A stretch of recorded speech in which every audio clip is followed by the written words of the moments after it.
Welcome back to a big interview, the Carnage House Productions audience. Today I've got Dr. Con Kafataris, a medical doctor, president and founder of the Australian Christian Alliance. And when I first came into contact with you publicly, it was at the Religious Freedom event this week at Macquarie University, where you spoke along with Mark Latham and Ricardo Bosi, right, hosted by our good friend of the channel, Samrat Gruwal. Yep. How are you going? Very well, my friend. I'm glad to be here. We're going to talk about a few different issues today. The New South Wales abortion bill, religious freedoms among them. Mm-hmm. Now, first you're wearing the "It's Okay to Vote No" shirt, which is a segue into the New South Wales abortion bill. Now that has already passed. That's already into law. Yeah. And I presume you still have some issues with it, and that kind of relates to the religious freedom bill a little bit. But why don't you tell us a story with the shirt? And why you are so hard on the "It's Okay to Vote No" campaign. Yes, well, I guess in terms of I'm so hard on having the choice to vote according to the evidence, but also to give people all the facts so they can make an informed decision. Now, the story behind the shirt is I thought it'd be appropriate to wear today because we're talking about free speech. I'm always a bit like I like to poke a bit, and I guess you call me a provocateur at some point. And during the postal vote, a lot of people were saying that if you voted no, you were a homophobe or you were a bigot or this or that. I'd been researching the issue of homosexuality and same-sex marriage for years, from a medical and a social science perspective, etc. And I thought, I'm going to wear this and I'm going to go running, which I did. And I went running through a suburban park, and just as an experiment to see what would happen.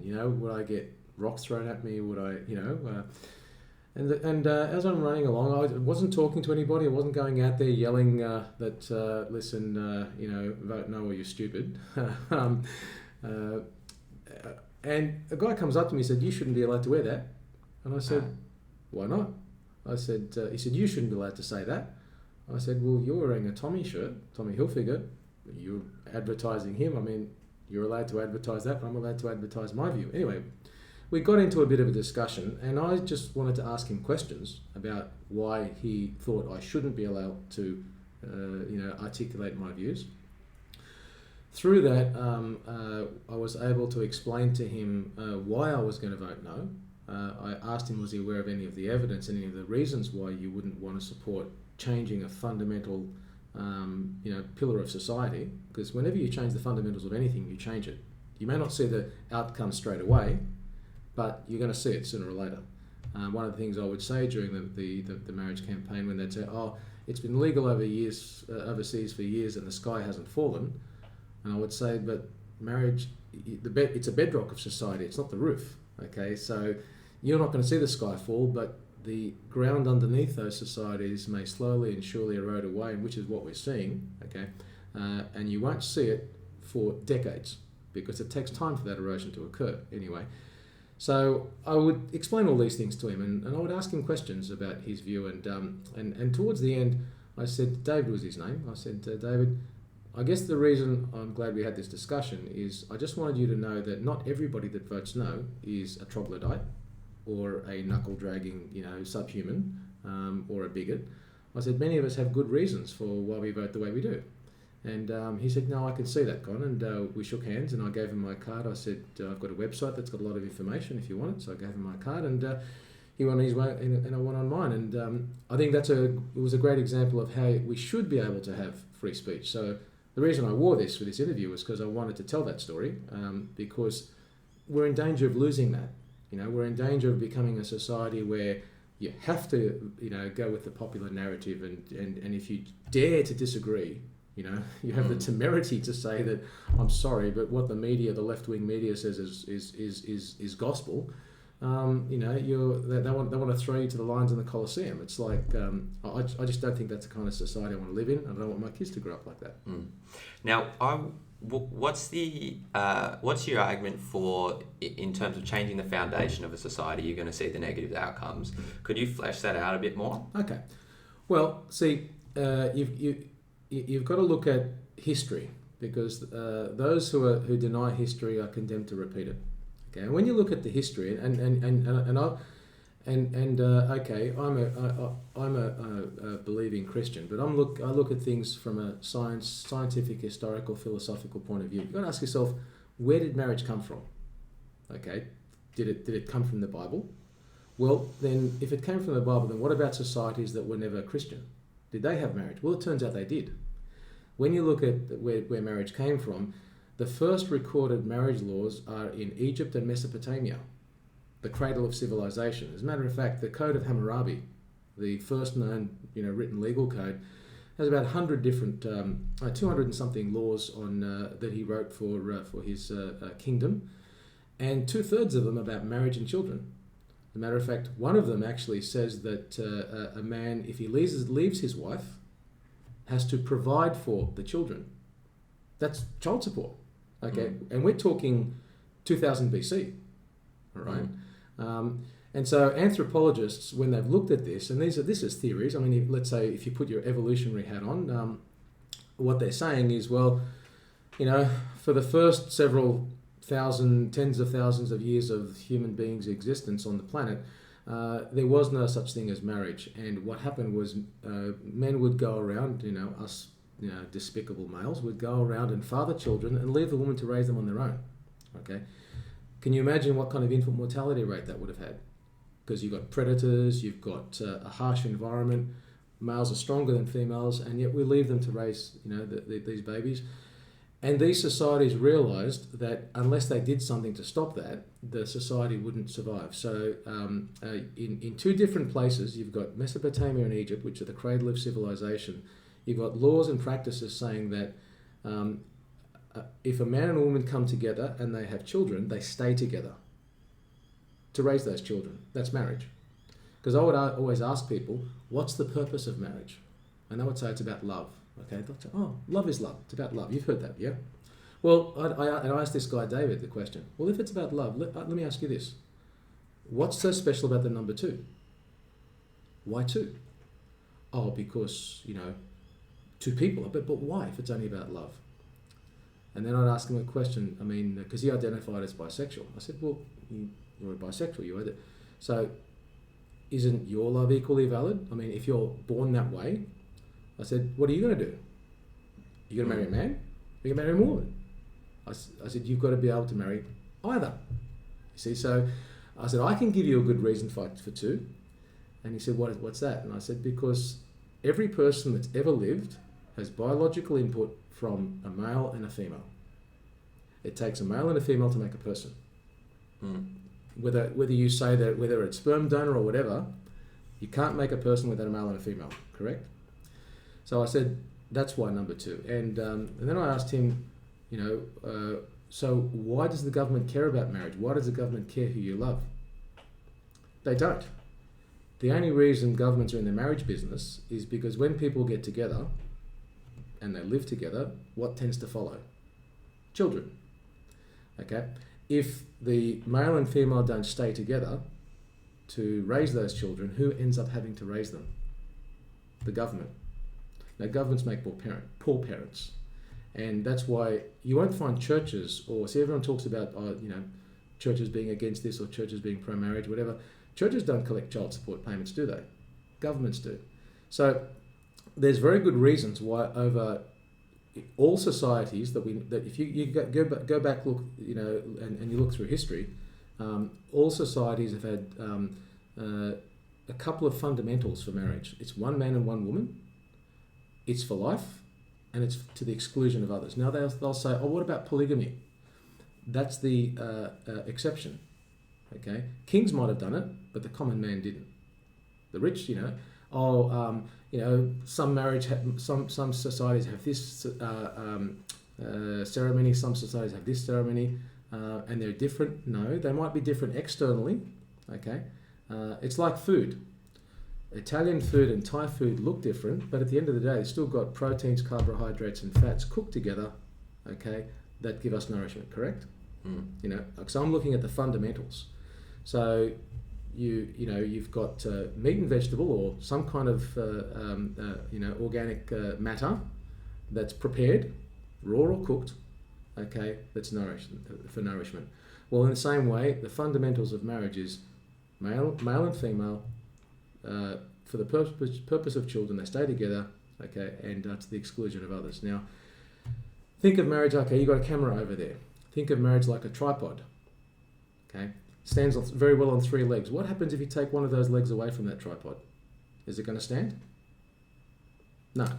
So then you don't need the third leg. So the problem why society is in trouble is we've already taken away one of the legs of the tripod in marriage. We've taken away the for life part through no-fault divorce.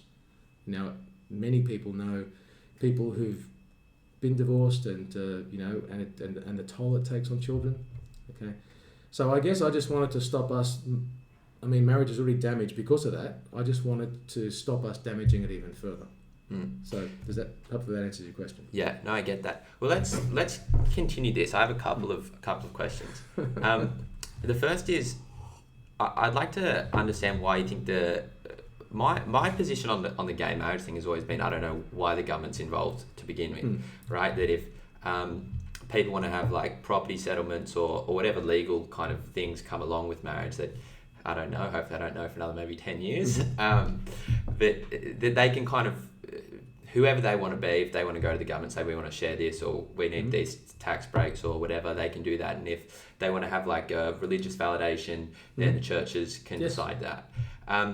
What do you think? Do you think that the governments need to be involved in that process of kind of validating the union between two people, or because when you say that the government raises the child without, if the parents don't, to what extent do you think the government should be involved in that process? I don't think the government should be involved in marriage law or marriages at all, really, but they are by default because people are people.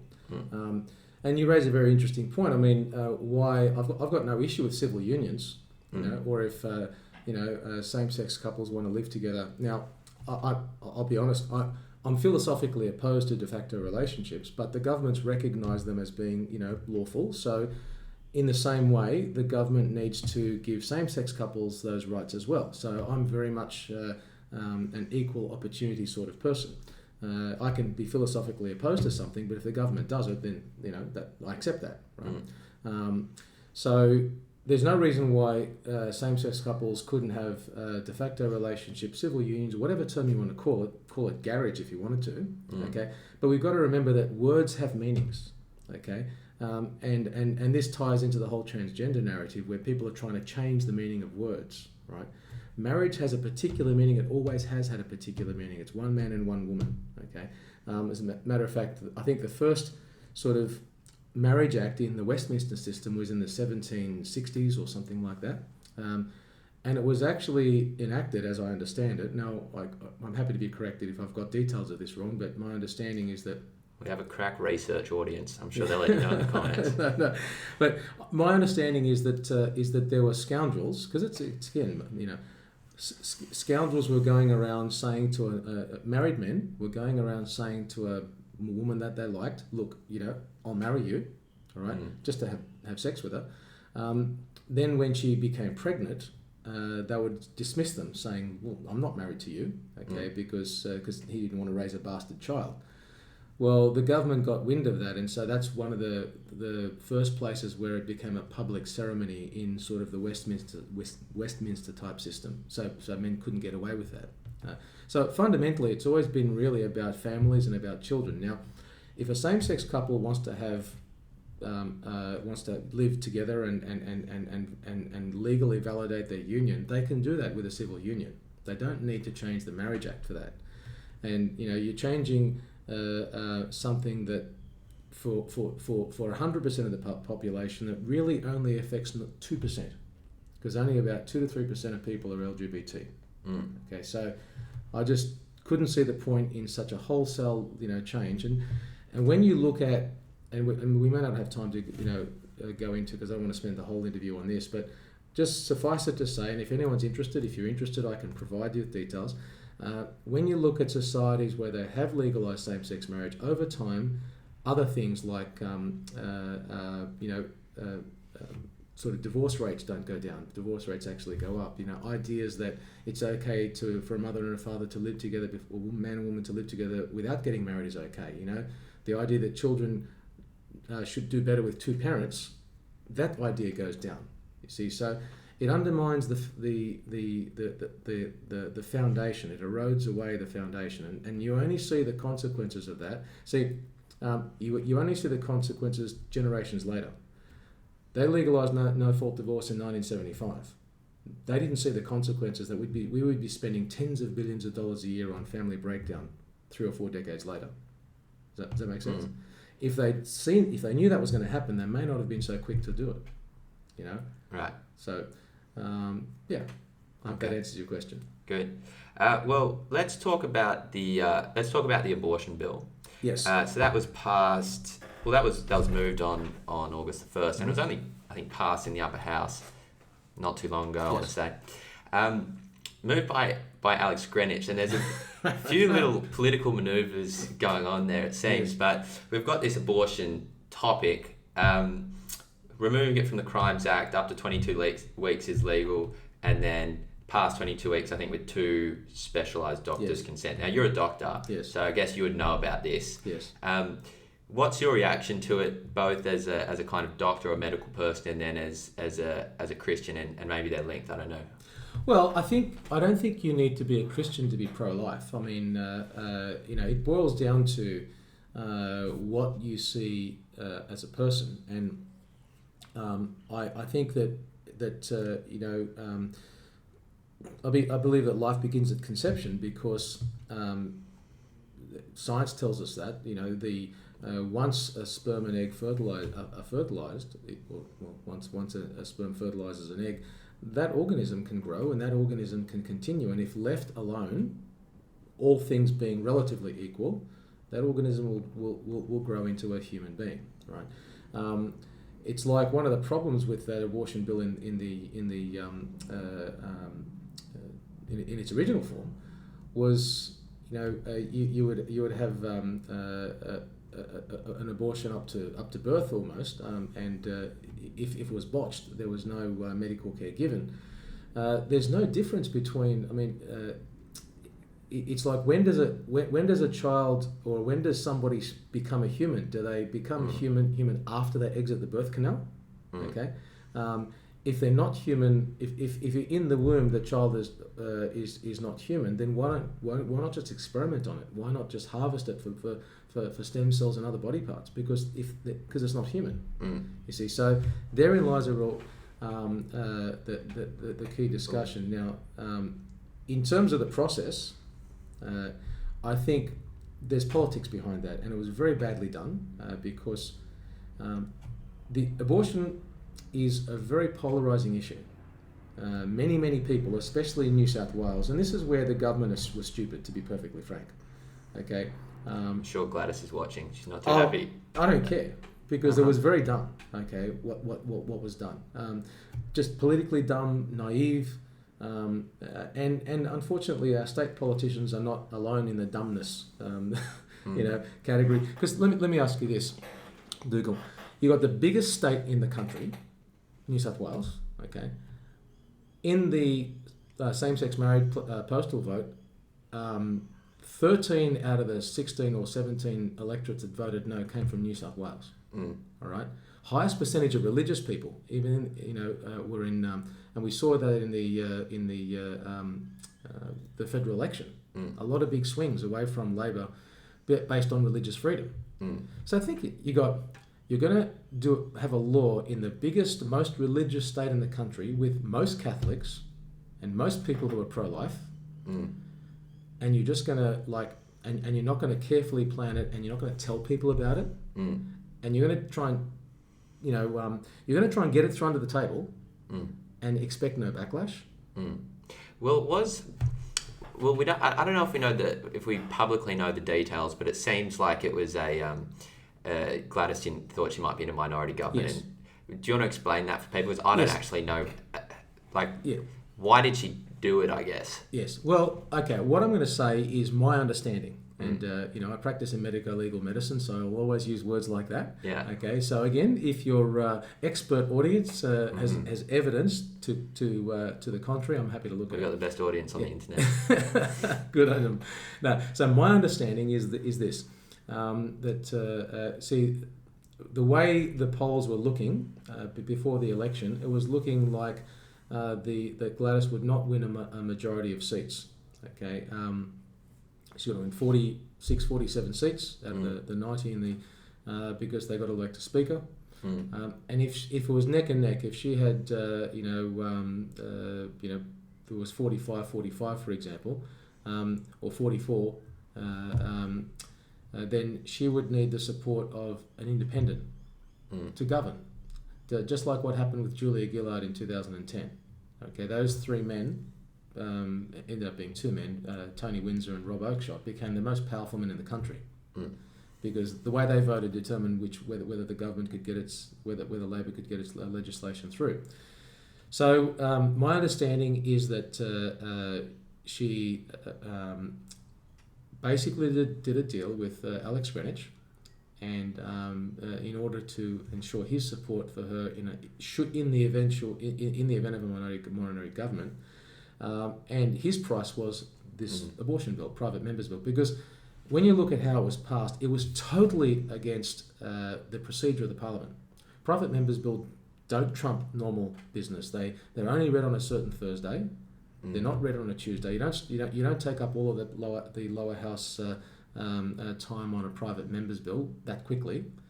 And you got to take your number. You got to register it, and you got to take your number and wait with a private members bill. But this was rushed to the forefront of government business for no good reason. The only thing Gladys did say apparently prior to the election was something like, and we'll have to tidy up the abortion laws. So there is, I believe Tanya Davies mentioned that Gladys did mention that in some discussion somewhere.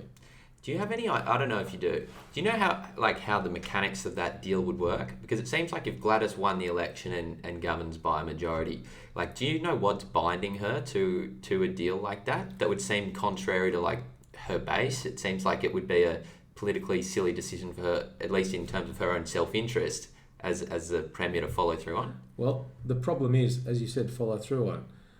If she made that deal, it's worse for her to renege on a deal, because then Alex Greenwich is going to go to the media and tell everybody what she did. Right. And tell everybody that she can't be trusted. Yeah. And tell everybody that she's a liar. Right.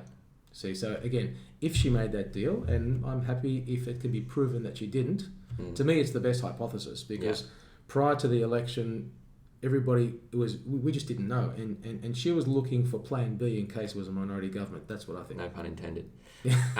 Now so let's take it back to abortion. Yeah. I'm very happy to agree life begins at conception, but I think there's an interest, because if we found let's say a one-celled organism on Mars, everyone would be jumping around saying we found life on Mars. Yes. Now the question is whether at what point does it become a human life? I think is the interesting question, because we're pretty happy to kill mosquitoes and insects and ants. Yes. We're not happy to kill humans. And some people say the line is kind of between cows and horses, but when it becomes a human life, that's a totally different ballpark.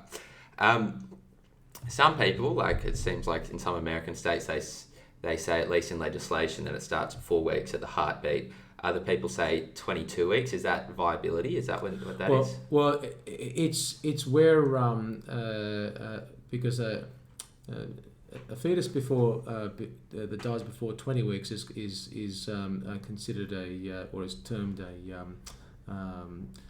like a miscarriage, or but after 20 weeks it's termed being stillborn. Right. So it's an arbitrary sort of decision.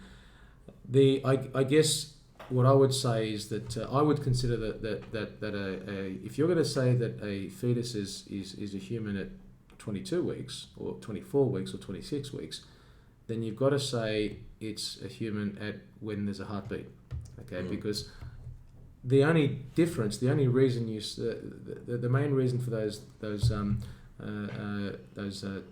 sort of dividing lines is survivability.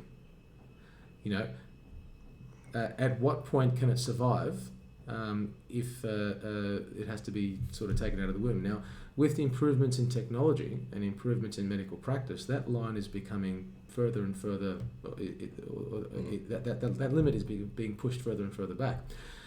It's possible in the future that we may have 16-week-old fetuses that can survive outside the womb, right? What do you do then? You see, so I think if you can have a 16-week-old fetus that survives outside the womb and can continue to develop, obviously it's going to have a lot of support. Is that not a human life? Sure.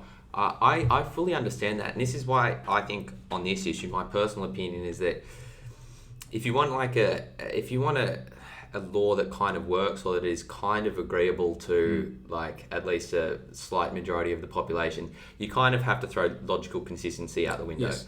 So that if you say it's okay to abort, if you say it's okay to take a day after pill, for instance, then why is it not okay to like do an abortion at 1 week? And then I feel like you can kind of play that game one way with the abortion people, and then you can play, well, if it's not okay at 22 weeks, why is it okay at 16 weeks? And you can go back. So and I think if you're going to let's make something clear, abortion is not a criminal offence in this country, so in this state, because there was a legal case some 4 decades ago that removed that, and so this whole thing that abortion is criminal is a furphy. Okay. Right. It was in the Crimes Act, though. Yes. What's the significance of that? Well, I guess something can be in a Crimes Act, but if realistically, it's like we had blasphemy laws recently, until recently. There'd never been any prosecutions for blasphemy, never any legal cases about it. Right. I mean, there's a section in the Crimes Act that has a willful disregard for human life as murder. All right. So that was one of the problems with this abortion bill, because if you don't have an attempted abortion that survives, the fetus survives, and you don't give that fetus medical care, are you then guilty of a willful disregard for human life? So again, it boils down to words. Words are important. Okay, so I would say practically speaking, theoretically speaking, being in the Crimes Act is an issue, but practically speaking, there have been thousands upon thousands upon thousands of abortions, millions of them, most likely done since that legal case 4 decades ago. No one's ever been prosecuted for it. Okay, so even though I don't philosophically agree with abortion, given that it's been decriminalised, I agree that we need to have some kind of working limit. You want to take a simple one, you could probably say the first trimester, because many miscarriages. How long is a trimester? The first 12 weeks. First 12 weeks. Yeah, because many miscarriages happen in that time anyway. And so just like people don't always survive till adulthood as children, and people don't always live to 100. Okay, not all fetuses that want to go to term. Many, and the most common time frame for miscarriages is those first 12 weeks. So that kind of ballpark time frame, I think, that's logical. Yeah, because I think like my reading, I don't have like a firm opinion on it, but it seems like it seems sometime between that 4-week mark they have in like Alabama, for instance, and between like survivability, like. Yeah, after the survivability thing, you're like, that's probably a person, like that's not really okay. And then before kind of 4 weeks, it's like you don't even know if you're pregnant, like, and that's going to be disagreeable to like a group of people on either side. But it seems like the place to meet in the middle is somewhere in there, and that's where the discussion has to take place. I would agree with that, and I think that's a pragmatic way to look at both the evidence and the philosophy. But see, what we're doing here is what wasn't done. See, we're having a discussion. Yeah. We're talking through the data. We're talking through the evidence. We're talking through the philosophy. We're not trying to shove we're not trying to get our viewpoints through under the table. Yeah. What Gladys should have done, she should have done this, and she should have allowed a public debate, and she should have allowed her people to feel like they'd been consulted, and both parties should be able to say, yes, we've had our there should have been submissions. It should have been this should have been a 6 to 12 month process to ensure that whatever the outcome was, both parties could say, okay, well, we had our shot. That's why I don't have a real issue philosophically with the same-sex marriage thing. We got our postal vote.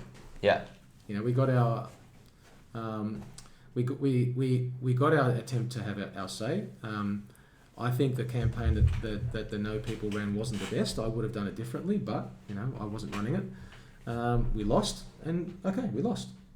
But at least we had a debate, and that we didn't have that with the abortion bill. We only got discussion after people raised the alarm. I mean, I can tell you, I was at a function, a Liberal Party function. Not that I'm a member of the Liberal Party. I was just there, invited, and that was on a Sunday afternoon. And Nathan Smith, who's a member for Wallandilly, got up and says, "I've just got an email from Alex Greenwich that he's going to move a private member's bill this week on abortion." That's how quickly it happened. So he got an email Saturday night, no notice. Yeah. And then by the Tuesday, it was in the Parliament. Right. Well, I guess that's the... See, I have like a personal interest in politics and ideas and stuff, but I get pretty turned off by the kind of intrigue and the politics of it, for lack of a better word. Yes. But I guess that's the nature of the game. Well, it's the nature of the game because we've allowed it to be. Right. One of the challenges is it's funny. Australians have, America, you don't have compulsory voting. Yeah. Here we do. But we have a very low percentage of the population involved in political parties. And that's a shame. I was asked at our event at Sydney Uni. Someone asked me, they were pro-life, and they're saying we did this, we did what you did, what you suggested we do, Dr. Con. We made our voices known, but where did it get us? And if you recall, I asked a question. I said, what if those 10,000 people that came to that rally in Hyde Park, what if all of them joined political parties, whether they be Labor Party, Liberal Party, Australia One, join Ricardo, whoever? This would be a far better country. To give you, and this will help you and your listeners, the problem we've got in this country is safe seats. Okay, but by that I mean it's a seat like, say, Mitchell, where I used to live, actually where I live now, which is like the Balkan Hills area. Yeah. That's a safe Liberal seat. Right. The guy holds it there on a margin of double digits. Okay. He could, short of killing somebody or being, shooting somebody on Fifth Avenue. Yeah, or being found in bed with another woman or something like that. Even that maybe. He's going to be in that seat, irrespective of what he does. He could fall asleep in Parliament. I'm not saying he does this. Please don't. Fred Nile. No, the sitting member there is a guy named Alex Hawke. Now, he's quite active. But what I'm saying is because of the nature of the demographics, Alex Hawke could do nothing, okay? And as long as he remained the candidate for the Liberal Party, he would get selected. Now, that's the problem we've got. So if all the seats were marginal seats, where the members had to actually work to make sure that they were elected, okay, like in other words, they couldn't be assured of getting back in. Now, am I saying that someone like Alex Hawke takes for granted? No, I don't think I can say that. But it is a safe seat. It's considered a safe seat. If he was on a margin of 5%, you see the difference? So you think if we didn't have compulsory voting, those seats would become more marginal? No, I think it's good that we have compulsory voting. I think if more people got involved in the political process, right, and the people who don't like what Alex Hawke is doing, for example, okay, I'll use a better example. Recent election, Chris Bowen in McMahon got a big swing against him, primary swing of nearly 8%. Okay, a lot of it went to One Nation. Some of it was because of the activity of groups like us, because there was a perception that he wasn't representing his electorate. Okay, he knew his electorate voted no. 2/3 of them voted no in the same-sex marriage debate, and he said, "I knew they voted no, and I'm going to vote yes anyway." How do you think it makes people feel? So, if the people in McMahon, more of them join political parties, and let's say 1,000 people in McMahon joined the Liberal Party, and they all turned up on polling day, and they got their mates and their friends to hand out how to votes and things like that. Okay, and only 500 people joined the Labor Party. Do you see that how the dynamic shift? Unfortunately, what tends to happen is the political process is left to a few diehards, okay, And power brokers. Or power brokers, but the power brokers reward those who look after them, and it's left to the whole. It's like a kind. Like I'll tell you what happens. They leave school, they go and join the local council, okay, and they'll be able to work part time and also be on council. Council is your kindergarten for your MP. And they're probably in a university young Liberal Labor club that's as right. well. But the key is they go to local council, they get a profile in the community, okay, because they're on council. They get noticed by the state power brokers. Yeah. All right. And then they start their move up, and then they go and after working for council, they go and work as a staffer for a federal MP or a state MP. They'll work in that office for a few years, and they'll be anointed as the successor. Once that state MP decides to leave, then that guy or girl will be tapped and and just it's just an in crowd. It's nepotism, and it's incestuous because we allow it to be that way. But sorry, I was just going to say, but if 100,000 people across Australia got involved in political parties, the game would be changed substantially. Now, it seems that like an unattractive proposition to a lot of people to join a political party, or political parties, which a lot of them seem, broken. Like there's probably, I remember my grandfather was quite politically involved, and then particularly under Turnbull, he was part of the Liberal Party. He didn't really want to touch it. And your dad was in the Liberal Party. Trying to keep that under wraps. But yeah, so like edit out. Edit. We're not part of the I'm not part of a political party. Yeah. I don't really intend to be. Part of the reason is because I feel like I haven't made my mind up on a lot of things. Another reason is because I feel like I don't want my soul to be. I don't want my good intentions to be tarnished by the politics of the whatever. What would you say to the people who have the apprehension about joining a political party because they don't want to get involved in the dirt and muck and grime of the actual... Yeah, okay, well, I guess what I would say is it's a little bit like, using a medical analogy, it's like a patient who's sick, who's got a fairly advanced illness that's been developing over 20 years. The person's got that they've got 3 or 4 blocked arteries in their heart because they've been smoking and boozing and haven't been exercising, and they've been eating McDonald's every day for the last 20 years. Okay, that person's not going to be in shape 20, 30 years down the track. Okay, they're going to have a lot of problems with their heart. They're going to probably need fairly major open heart surgery. Okay, that has a risk of death, and they're never going to be the same, right? The treatment's going to be pretty radical. A couple of pills isn't going to fix it. Go to the Mayo Clinic. Yeah, that's right. But a couple of pills isn't going to fix it, right? You're not going to just fix it with a simple solution. So, in a sense, that's where we're at. But here's the thing: if the person doesn't get treated, what's going to happen to them? They die. That's exactly right. So we're at a bit of a crossroads now in Australia. We as a society have to decide, are we just going to let the political process continue to rot and become a carcass? And we could say that, but the problem then is that carcass determines the future of the country. Or are we going to do something, as difficult as it might be, and sometimes as distasteful as it might be, to see if we can turn that around and put some proper life back into that carcass? Because whatever you do now, your children and my children and your children's children will suffer the consequences, good or bad. Because whether we like politics or not, that's our system. And if we don't turn up, I'll give you an analogy. The way I explain it is it's a bit like a game. Okay, and I think I talked about this on Tuesday. You got 2 teams. One of 2 teams is going to win. Okay, and the prize is you get to run the country. You can have a team that's of poor athletes. They're just uncoordinated.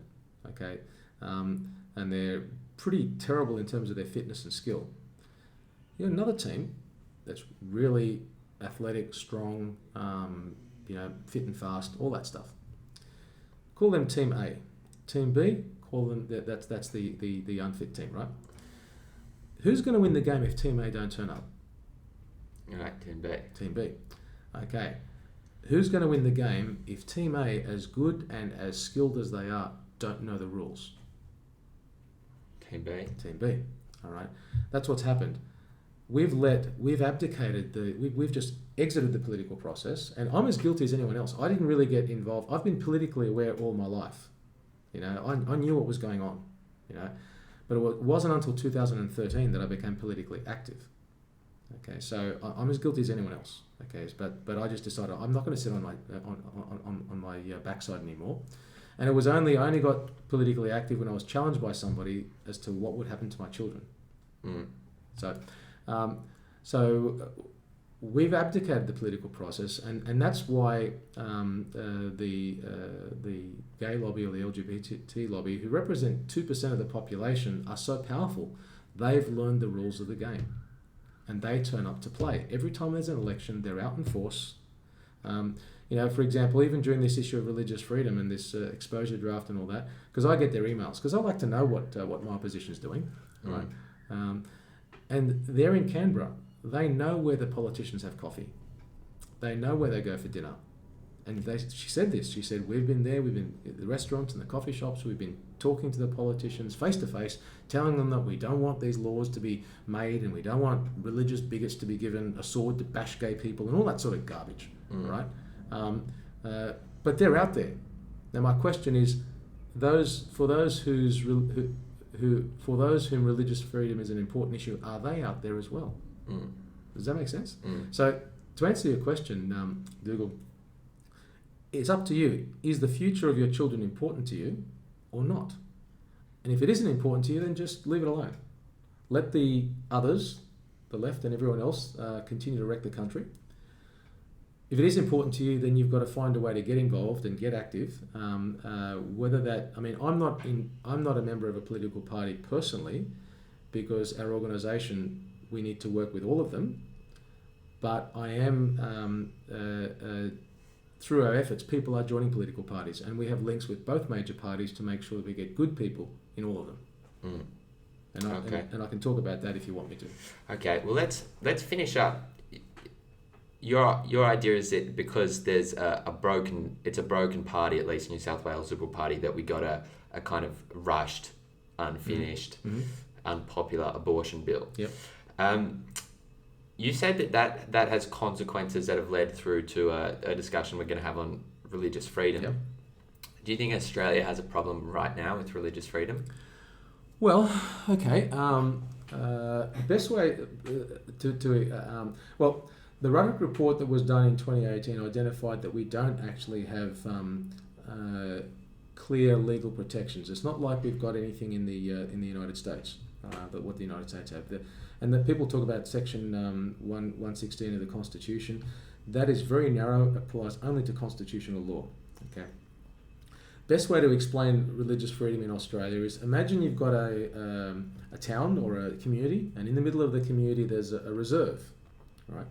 And that reserve has been used by the community as a park for decades, and everyone thinks it's a park. Now, there's only one problem: it's not codified. It's not zoned as a park in the council bylaws. Right. So, is there anything stopping the council coming and taking that park and turning it into a car park? Anything legal? No. It only exists as a park because the council because no one's taken it away. Well, our religious freedom is a little bit like that. We've enjoyed it over the last few decades or 5 decades or 10 decades if you want to look at it that way. It's been an assumed freedom, but there's nothing really in law that specifies it. So what does religious freedom mean? Like, when we're actually talking about religious freedom, what is it that needs protection, or what do you have the freedom of? Well, and this only really became an issue with same-sex marriage. Okay, and I'm not saying that same-sex marriage is the cause of the problem. No, same-sex marriage just highlighted the problem. It highlighted the fact that there's no, there's no legal, clear legal zoning of religious freedom of the park, for example, because it boils down to a clash of rights. Okay, basically you've given one group of people the right to same-sex couples, the right to marry, the positive right to marry. The problem is there's a very big group of people over here who's Jews, Muslims and Christians whose scriptures, now put aside whether you believe in those scriptures or not, okay? But their scriptures are very clear. They call homosexuality an abomination. They call it a sin, okay? I don't care whether you, don't get upset with me for that. I didn't write them, okay? So can you see the problem? You've got, and how many, what percentage of the population we're talking about there? We're talking... But surely the right, your rights can't extend to somebody else's actions. No, but what I'm saying is they need to have the right to speak what their scriptures say. Well, just as you know, I accept that same-sex couples can have the right to marry now, even though I don't agree with it. Okay, but they need to also accept my right to say that, well, I don't agree with that lifestyle. Okay, without taking me to tribunals or courts or things like that.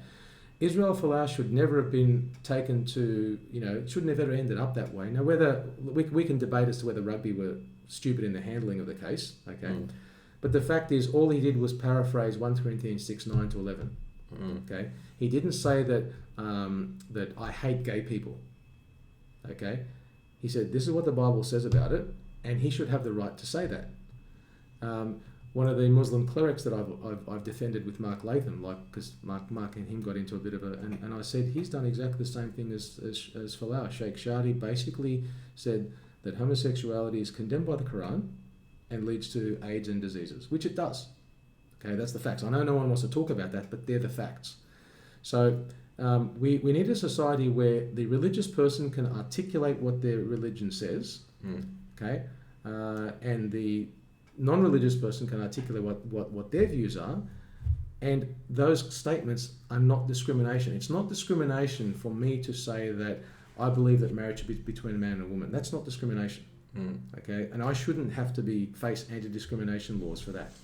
All right, and it's not discrimination for someone to say, look, I just think Christianity is a lot of bollocks. You know, I think we just all evolved from amoeba. That's fine. Sure. Well, I mean, we on this channel usually would describe ourselves as kind of free speech extremists. Like, I'm very happy to be called, like, for the white male to be called the cause of the world issues.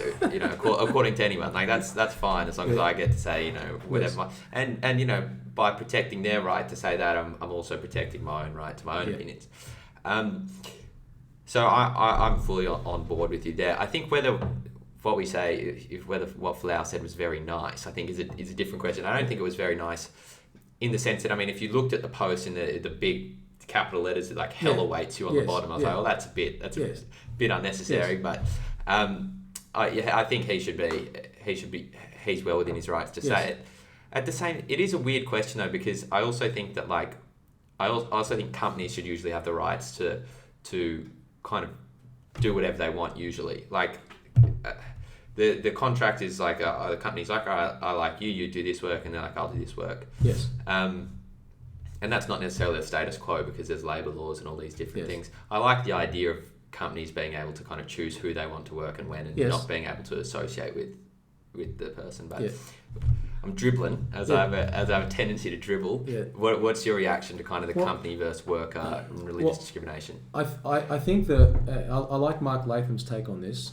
Companies don't own what you do when you're not working for the company. Okay, and I think any contract where I mean, you could argue that if it's written in a contract, you're bound, and yes, you are if you sign it, but you shouldn't sign it. Okay, we had this dispute with the doctors with APRA a year ago, where they tried to make a code of conduct that said that any that a doctor who said something that was different to the mainstream profession, okay, online or in public or whatever, could be guilty of misconduct. And there was an uproar about it, and rightly so. So they had to pull their head in. So I think if you're working, okay, like for example, okay, let's use the Israel Folau thing. If Israel Folau got up while he was wearing a Australian Rugby Australia jersey, if he was at a Rugby Australia function, or if he was there, obviously if he was at the end of a game or something like that, and he said something to an interviewer about it, he shouldn't say that, because he's there working for his employer. Okay, but what I do in my own time, okay, on my own private, if I'm on social media, is not my employer's business, right? And it needs to stay that way, because otherwise we end up being Mark Latham compares it to the feudal system, okay? Your employer doesn't own you away from the workplace. I think that for me is the bottom line.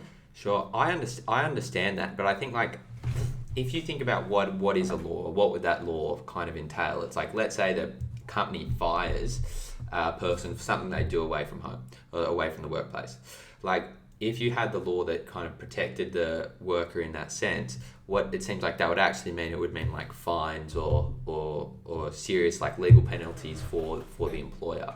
And I'm not convinced that that like a company, or like let's say like a small business owner or whatever, let's say they decide to fire an employee based on whichever arbitrary reason they choose to, should face the fines or even more serious legal penalties. So it depends what you see.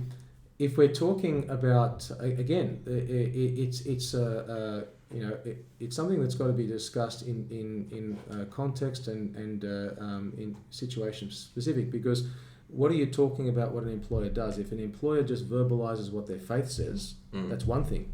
If an employer writes on social media that my boss is an asshole, sorry, I shouldn't say that but if my boss is a this or that, right, that's different. Okay. Now, I don't think anybody would begrudge a company taking action on somebody who where their brand was damaged or things like that. People will argue that isn't that what Qantas did, or isn't that what Rugby Australia did because Folau was. I would argue differently. I would say he was in his own time, okay, and he wasn't. There was no.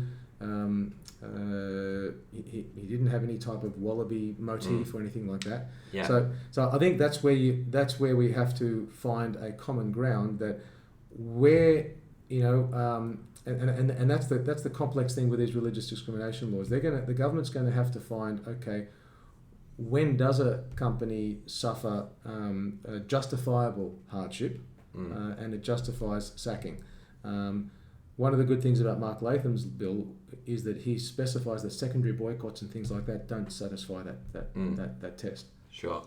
I think the only thing I'd push back on, I just kind of think that an employer should kind of have the freedom to hire and fire whoever they want, yes, almost basically for whatever reason. Like this might just be a silly thing that I'm saying, but I'm going to flesh this out a little bit more. Yeah. Let's say like an employer hates smoking, for instance, and he doesn't want anyone in his company to smoke. Like that's kind of arbitrary. Like smoking's legal. Like nobody cares if you smoke at the bar.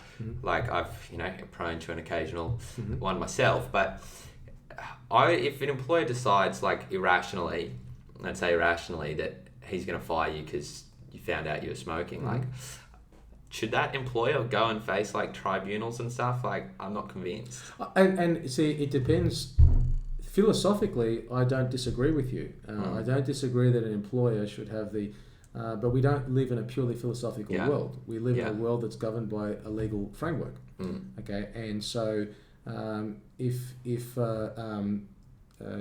they're going to be frameworks that govern what employers do, they have to also be frameworks that govern what employees do. If you're going to give and this is why the politicians were warned specifically about same-sex marriage, because it was such a, you have to have some kind of balance for people that disagree. I guess and you can extrapolate it to anything.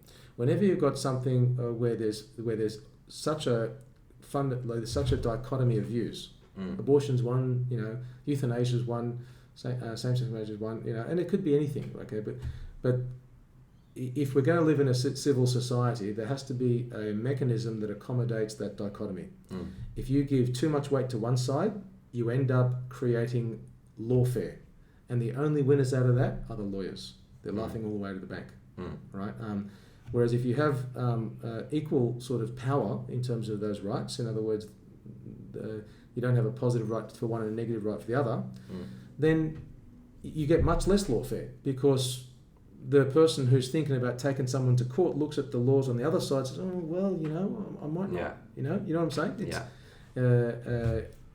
you choose your fights if the other guy can fight. If you can't fight, you. Well, they say. There's no war's ever been declared on a country that has a nuclear bomb. That's right.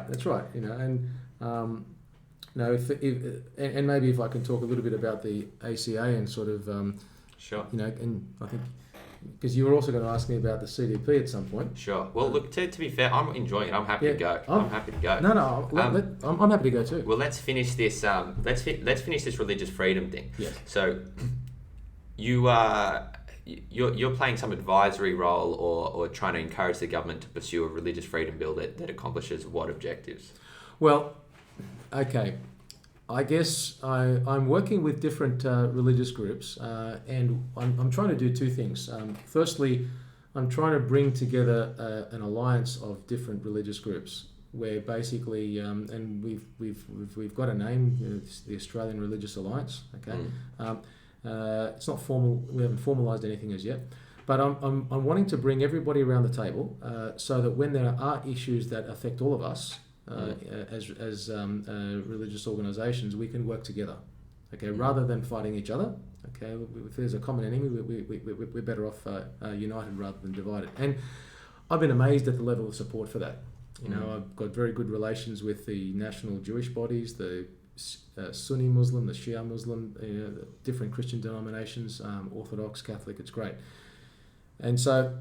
Bringing the groups together was the first objective, and the purpose of that was to find the best solution, the best fit of an imperfect law. Because unfortunately, this should have been done before they legalised same-sex marriage. Now that it's been done, it's a bit like trying to unscramble an egg. Now, are we going to get something that everybody's happy with? No. It's going to be very difficult for the Attorney General because he's got one group yelling in this ear that the laws go too far, then he's got us yelling in the other ear that no, they don't go far enough. So how does he satisfy, with the one law when one group wants white, the other group wants black? We don't want grey. No, neither group wants grey. If he gives the white to the white group, he pisses off the black group, etc. So what I'm trying to do is find out, okay, working with the different groups, what are the things that we're not going to negotiate? Because there'll come a point when we say that, and this was echoed by a Labor politician I had a meeting with on Thursday. She said, we're better off with no law, in other words, keeping the situation we have, rather than legislating a bad law and then having to have all these legal cases and then amendments in 1 or 2 years' time to fix that. So we're working now to work out, okay, what are the things that we must have in this bill? Then we'll go to the government and see if they'll give us that, and if they won't, then I guess we'll all call, let's just can the whole thing. What are the things you're looking for from the government? Well, I think I've got a whole list of them, but I'll just keep them simple, and I'll keep a couple of just so you can get the idea. I think we need to. What we were looking for is clear recognition that statements of belief are not discrimination. Okay, and if I verbalise my belief and I upset somebody who's LGBT, they've just got to gut it up. Okay, if that's my belief, and I'm not saying that gays should be stoned or gays should be lynched or we should. I should throw Muslims under the bus, or let's organise a go. Just different beliefs. Because in the alliance, for example, I told the Muslims, look, we don't agree theologically, but I'll help you. Sure, but let's say you've got Muslim. I don't know much about Christian theocracies, and I don't know much about Islamic theocracies either. But let's say Muslim, the statement of belief, the punishment for apostasy is death. Let's say, for example. So I should clarify something. That statements of belief that don't contravene Australian civil or criminal law. So one of the straw your listeners may be familiar with the idea of a straw man. In arguments. Okay, a straw man argument is the religious freedom laws will usher in Sharia law. No, they won't. Okay, because many aspects of Sharia law contravene Australian civil law. You can't marry more than one person. Child marriage is illegal, and things like that. So we're not going to be ushering that in. So whatever we're not. I want everyone to understand. Whenever I'm talking about religious freedom or statements of belief, it's assuming it doesn't contravene the civil or criminal law. Okay, if I'm saying something that contravenes that, then of course I should be liable for the punishment for that saying. So, for example, if I'm saying that, if I'm inciting a group of guys, look, let's go and get our KKK stuff on, and let's go down to Bankstown and beat up some pull the headscarves off Muslim women, and let's just beat them up. That I should be prosecuted for. Okay, and even if I said because God commanded it, okay, I should be guilty for that, because that's incitement of violence and all that. But me saying that God made people male and female, and Romans 1 and 1 Corinthians 6:9 says that different people and that passage doesn't single out gay people. It talks about drunkards and adulterers and swindlers and fornicators and whatever. Me saying that according to the Bible, those people will end up in hell, I shouldn't have to be prosecuted for that, because all I'm saying is... So that's one thing. Statements of belief are not discrimination. And I think that... Sorry, Quinn, can I ask you one more question on this? I don't know much about the law, but if it's a protection against false statements that don't kind of cross civil law, is it? Civil and criminal. Civil and criminal. Is that like a tricky thing to kind of clarify, considering like we might have like 18C or like does that count? Spitballing here. Yeah, no, 18C is related but slightly different. 18C, and that's a problem too, because 18C is where you can get like in trouble for offending. Is it offending someone? Assault and offend. Insult or offend. And it's the Racial Discrimination Act, and that's the kind of language that I want to see in this bill either. Yeah. I think the problem with so a couple of things I want to see. So is statements of belief. We talked about that. I want to get rid of this idea of insult or offend. Yeah. Okay, because are we going to create a generation of snowflakes? I mean, the bottom line is that life is difficult. People are going to offend you, and you just got to accept it, and you got to gut it up. And if you're going to go around crying and having a dummy spit every time someone offends you, I mean, you're just going to get nowhere in life. Okay, and that's one of the reasons why I think Jordan Peterson has been so successful, because he's been one of the few people that's been willing to call that out and saying, guys. He says when you're pursuing truth, you're going to risk offending people. Yeah, that's right. So I think we need to get rid of this idea of it's insult or offend, for not just because of that, but because it's also very, how do you define it? Like I've even asked, because my Muslim brothers keep bringing up this idea of hate speech. Now, no one to date has been able to tell me what hate speech is. It's not a thing. It is. It's right. It can't be measured. There's definitely hateful things that people say, but hate speech is not a thing you can box up and put into a law. But if I say I hate chocolate, is that hate speech? Yeah, well that's the thing, right? It's like it doesn't exist as a political thing, and it can't be measured. And so in the same way, insult or offend, it's too subjective. Yeah. And it's too vacuous. That's why when people talk about incite violence, okay, I can measure that. Okay, I can measure that what you said and what's the likelihood that would have led or did lead to people taking up arms and things like that. But insult or offend, so I want to get rid of that kind of language. We're going to make it tighter and more clearly defined, and stuff that's more geared to the real world, because people are going to be insulted or offended, and you just got to... I mean, every guy that's had a girl say to him, you ask her out and she say, bugger off, loser. Yeah. I mean, is he going to take her to court because she's insulted or offended him? Yeah. You see what I'm saying? I mean, it's part of Australian culture is to insult and offend your friends, I think. Absolutely. So, I mean, what happens then if you have a bit of a snowflake in the group? Some of the best people of all time have been lynched for being offensive. Socrates and Galileo and Copernicus and Charles Darwin among them. Yes. You can't. A lot of times there's going to be mean people who say mean things, and like, all right, that's not very good. But as soon as you put that into law, I think it's like, all right, you're probably going to get rid of all the best guys. Well, that's right. I mean, how can you? Is that you can't legalize against bad behaviour. That's what parents are supposed to do. right? Parents are supposed to raise their children and explain what's right and what's wrong. And okay, we can get into another discussion as to how difficult that is. I mean, I've got children. But it's not up to governments to legalise that sort of stuff. Sure. Well, I don't think governments are particularly good examples of morality usually either. That's exactly right. So there's probably not many people I'd trust less than the government to tell me what's the that's what's right. a good thing to do. And so, going back to our Muslim brothers, one of them asked me, why am I doing this alliance? Why am I putting this alliance together? I said to him very simply, I said, I want the right to teach my children what I believe. I want you the right to teach. I want you to have the right to teach your children what you believe. And when they're adults, let them debate each other, and may the best man win. So sure. Well, I'd love to be able to talk to one of the sheikhs. Maybe we can organise that, or one of the Muslim leaders. I don't know if they come on, but they might.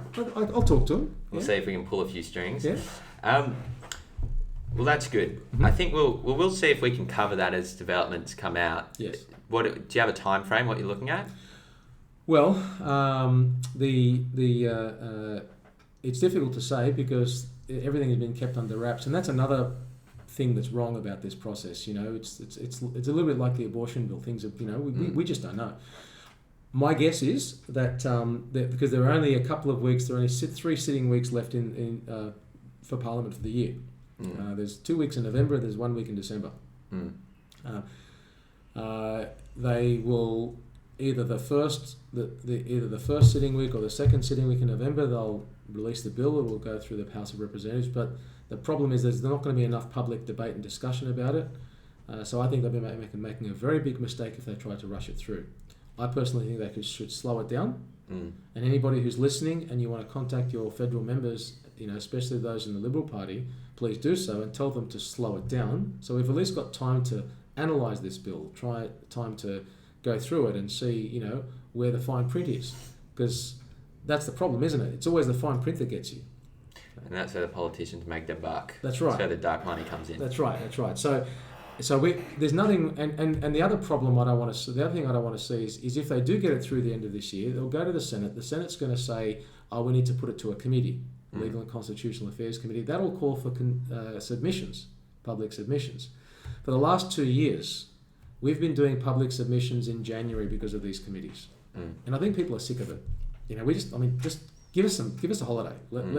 I'm telling the politicians we're happy to work hard and give you the information you need, but for crying out loud, let's have Christmas in peace without having to without having to worry about, because everybody's away for these submissions, and then the senators make their decisions based on the submissions, and if they don't get many because everyone's away, how is that a fair reflection of at least with the abortion bill, it was in August, so everyone was around. Maybe I can what we're doing, the organisation, the Australian Christian Alliance, just so people know who we are. Let's introduce. So you're the president and founder of the Australian Christian Alliance. The Facebook page description for the Australian Christian Alliance says, a group of Christians who are dissatisfied with the Australian left-wing anti-Christian policies, laws and propaganda. What would you say that's a good summation, or would you add to that, or how would you say that the Australian Christian Alliance is? I would say that's how we came to be.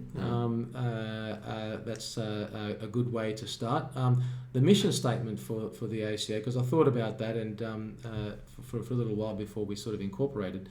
Our mission statement is to educate, empower and enlist people to bring Christ back into the political process. So what we want to do is we want to help people, to educate people about the political process, to empower them, to show them actually they can get involved, all right, and they can do something beyond just petitions, those online petitions that really don't achieve much. Like, I can tell you, politicians, unless they're 200,000, 300,000, a million, politicians largely ignore them.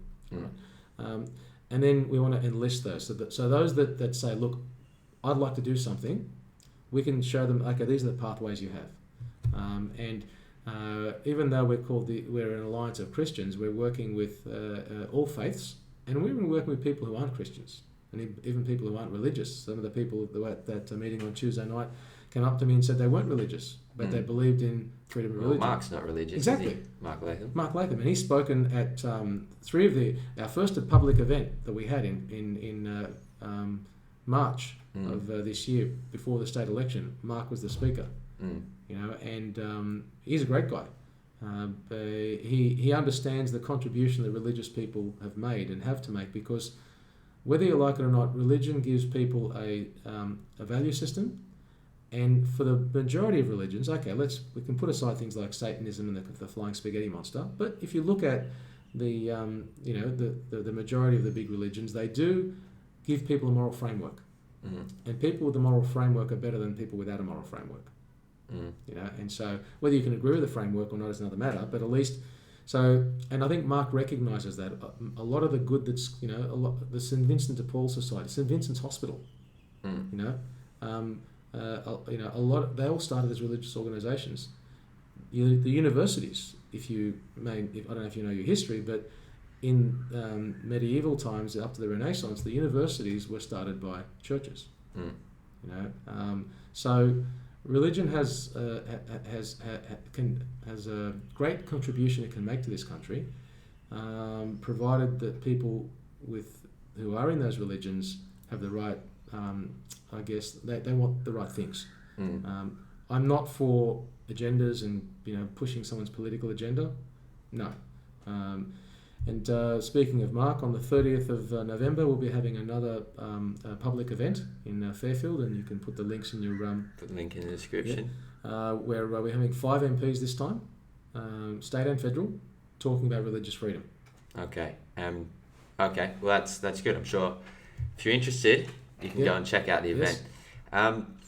Well, that's sparked a little bit of thought of mine. I've had some recent. That's dangerous. It is dangerous. I've had some discussions with people who I respect, trust, really love science. There's one in particular. He says through his study of I think he says quantum chemistry and quantum physics, he's had a lot. He's had a lot less faith in evolution, and is starting to think he might be becoming religious. Yes. Because he feels like it's actually very hard to create a human being by chance. Yes. I don't know if you have anything to say on that. I remember when I was in China, and I had actually when I was in most of my classmates were Central Asian, like from Kazakhstan, Turkmenistan and stuff, and they spoke Russian and I spoke English. And the only way we could communicate is in Chinese. Yes. And it was pretty funny. He said, do you believe that humans come from monkeys? And he said, yeah, I think so. And then he just laughed at me. He said, I'm a dumbass or whatever in Chinese. From the goo to you through the zoo. Yeah. And I don't know, I kind of believe it because I've been brought up to believe it. Now, you as a doctor, you might not. I don't know if you want to speak on it or what your position is. What do you think about it? That's just a personal thing I've been thinking about. Yeah. Well, I'm quite happy to speak on that because there's and I'm going to try and keep it sort of broad brush because obviously there's a whole lot of information. But I think let's go back to some fundamental concepts, right? Firstly, what do you mean by evolution? Well, presumably that you come from a one cell which started somehow in the ocean and eventually created every life we see today. Okay. So you're talking about, you're actually mixing, because there are four... mixing things up. Well, no, because there are actually 4 different kinds of evolution. Oh, right. Okay, there's chemical evolution, which is... so you've even made an assumption there. You've got one cell. Well, where did the cell come from? From nothingness. So your chemical evolution is the idea that non-life, just chemicals in the goo, the primordial soup, and somehow that can organise itself into a cell. Now, the problems. Okay, I'll deal with them sequentially, and I won't. I'll just. So let's just say that the difficulty and the probability of random molecules organising themselves even into one protein. Okay, because proteins don't just have they have primary, secondary, tertiary and quaternary structures. So they don't just have the length of amino acids, but they also fold themselves into specific shapes like locks and keys and things like that, right? And it's extremely, you have one amino acid out of whack, the whole thing doesn't work. And then where did DNA come from? DNA is information. Okay, do codes write themselves? Do books write themselves? Generally, we don't see that. We see that books need authors and codes need code writers. Okay, and if you and even in a code, right? People say, oh, well, what if there was one missed letter or whatever? You change one letter of computer code, you don't have a viable code that can be replicated. It usually have gibberish. The program doesn't work. So the idea that you can have things replicating after there's a mistake, like somehow the organism survives the mistake, and the mistake can be passed on. So there are a lot of assumptions. So chemical evolution, where basically you can have life from non-life, there's never been any proof of that. No one's ever proven that. No one's been able to replicate, even the creation of a protein, because here's the problem. What was the original environment? What came first, DNA or RNA? Because you need RNA to make DNA, but you need DNA to make RNA. Never heard of RNA. Okay, DNA is the where the genetic information is stored. Right. But RNA is a molecule that's used to actually make the proteins. So RNA reads the DNA along the chain and spits out the proteins. Right. But you need those proteins to make DNA. Right. See? Right. So that's the problem. That's the problem everyone's got, and this is done very well in a number of books where people have tried to calculate the probabilities of even one protein just assembling by chance in a primordial soup. The probability is astronomical. Now, how do you have the DNA molecule being assembled when the proteins are needed to assemble it, but the DNA itself is needed to make the proteins that assemble it? See, so that's a fundamental problem. Second type of evolution, which we do see, is called bacterial evolution. We see that. We actually do see bacteria evolve. So if you define evolution as change over time, yes, I agree with you. Okay, let's give you an example of bacterial evolution. They've done an experiment on, you've heard of E. coli, bacteria that's in poo? Most common. No, okay, well, it's called E. coli. Okay, it's the most common, the biggest component of your poo. Right. That's why it's called coli, as in from the colon, right? They've done experiments where they've let E. coli replicate and evolve. I mean, bacterial evolution is how antibiotic resistance occurs. I don't know if you know that, but when you know how bugs become resistant to antibiotics? Right. Through the process of evolution, and why they thought bacteria would be a good test subject is because they replicate so quickly. Like we take 9 months to replicate.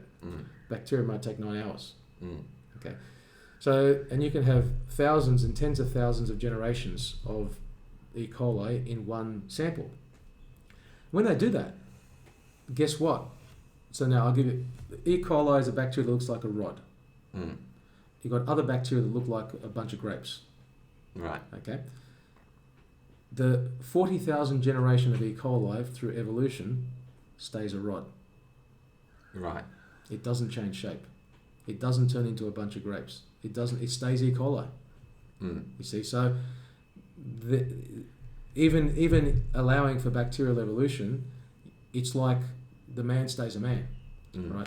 The third kind of evolution that we do see is speciation, which is where the peppered moth becomes white and black, and where the finch's beak becomes larger or smaller depending on the kind of food it eats. Right. We do see that, okay, and no one and most scientists don't dispute that. The fourth kind of evolution is called macroevolution, which is a large change in body plan over time. In other words, the single-celled organism becomes an amphibian. The amphibian evolves into a reptile, and the reptile evolves. Monkey to man is a good one. Monkey to man is a massive change in body plan because the ape pelvis and the ape spine is fundamentally different to ours. Right. Yeah, ape spine is like that. Human spine is an S shape. Okay. The skull of an ape is because that they sit far more forward on the spine. So where the spinal the hole in the skull where the spinal cord goes in is in a fundamentally different shape place too. So you see how you need so many major changes if you're going to tweak it.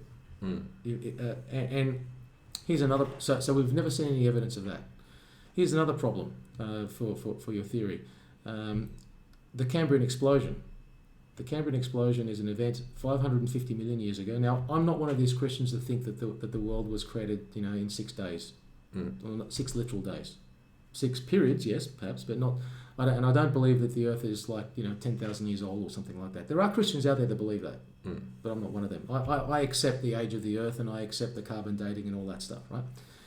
So there was an event 550 million years ago called the Cambrian explosion, where 80% of all the body plans, in other words, the blueprint structures that we see today, appear in the fossil record, just like that. Right. Within say, a million years, which is an instant in geological time. You don't see in the fossil record gradual transitional change. You see explosion. No, you see an explosion, and then you see a flat line. Then you see an explosion of life forms, and then you see another flat line. Right. So I think that the theory that you're talking about is just that, a theory. And Darwin himself said that if we couldn't find transitional forms, you know what I mean by a transitional form? In-betweens. In-betweens, okay. Even for example, the eye, they've got fossil evidence of eyes way back, 500 and something million years ago. But there's nothing before. Like the eye is still an eye. It's still right. It's intact. Yeah. It's like you got a camera there, right? Yeah. It's like finding a camera, but if that camera evolved, you would expect to find a lens somewhere. Yeah. And I don't know what else, the hard drive that's in there somewhere. But no, you see the camera assembled as a camera. Right. So that Cambrian explosion event, and you can Google it and you'll see a lot. It's the Achilles heel of Darwinism. They still can't explain it. How is it they all came together at the same time? There's no transitional forms. Darwin himself said that if there were no transitional forms in the fossil record, my theory would be incorrect. He assumed 150 years ago, or thereabouts, that they would find transitional forms as more fossil studies were done, but guess what? They haven't found them. And that's why if you want to see a good video, it's on YouTube, Darwin's Dilemma. Okay. And so I'm skeptical of the evolutionary paradigm, and I think they've got... they're the ones... here's the thing, Dougal. Let's say you were an evolutionary biologist. I would say to you, you're the one making the claim, you have to back up your theory. I don't have to defend you're the one making the claim, so you've got to give me the evidence to show me that that your theory is true. So what do you think? Well, what does the consensus say, if there is one? Is there a scientific consensus? Like, even if the theory is not proven, what do you think most scientists believe? Well, I think there are two groups of people. The consensus is that. Okay, put aside the people that don't trust the carbon dating and all that. There are some scientists that, but they would be in the minority. I would put the consensus into two groups. There are those that accept the evolutionary paradigm. Which is what? The evolutionary paradigm. Which is monkey to man. Right. Goo to you through the zoo. Right. All right. And they would accept that, but they can't explain it. And evidence of that was in 2018, the Royal Society, which is the most august, scientific body out there. For example, Isaac Newton used to be a member of the Royal Society. Okay, that's how far back it goes. They had a conference to talk about the fact that neo-Darwinism can't explain, right? Evolution. They don't have a mechanism. So there are those that accept evolution without evidence. I would probably call that faith. Right. And there are those that accept, intelligent design makes the best sense of this. Because again, looking at information and DNA and all that, design requires a designer. We wouldn't if we saw a bicycle just somewhere, we wouldn't just assume that assembled itself. Books don't write themselves, codes don't write themselves. Now, those scientists aren't postulating the identity of the designer. So there are many scientists in the intelligent design movement that aren't Christians, right? They just accept that, well, hang on, this looks like there's an intelligence behind this. Even things like, okay, mathematics. Why does math work? I mean, why is 2 and 2 4? always, everywhere. It was there. 2 and 2 was 4 before evolution occurred. When the Big Bang happened, before there was even an Earth, was 2 and 2 still 4? I would submit that it was. Okay, so how did that happen? You know, and people in the ID movement accept things like consciousness. I mean, where is your consciousness? You. Okay, Dougal Cameron. What are you? Is it just your brain? I don't know. Exactly. You know. I don't know. Exactly. You know, it's like if it's your brain, how is it that when people are clinically brain dead but they're alive? Yeah. See? Well. So anyway, we can can problem. What do you think? Does that help? What do you think? What do you think? What do you think? What do I think about what? How do we become humans? I believe, okay, and I think the Bible, rightly understood, can explain pretty much everything. I believe that we were made in the image of God, and I believe that we have a physical and a non-physical essence, part of us. Okay, we're a non-physical spirit or soul. Okay, some people I think they're two separate entities, but that's a theological discussion we won't get into. But let's just call it a soul, right? Okay. I think there's a non-physical, that Dougal Cameron is a person that exists metaphysically. Okay, metaphysically.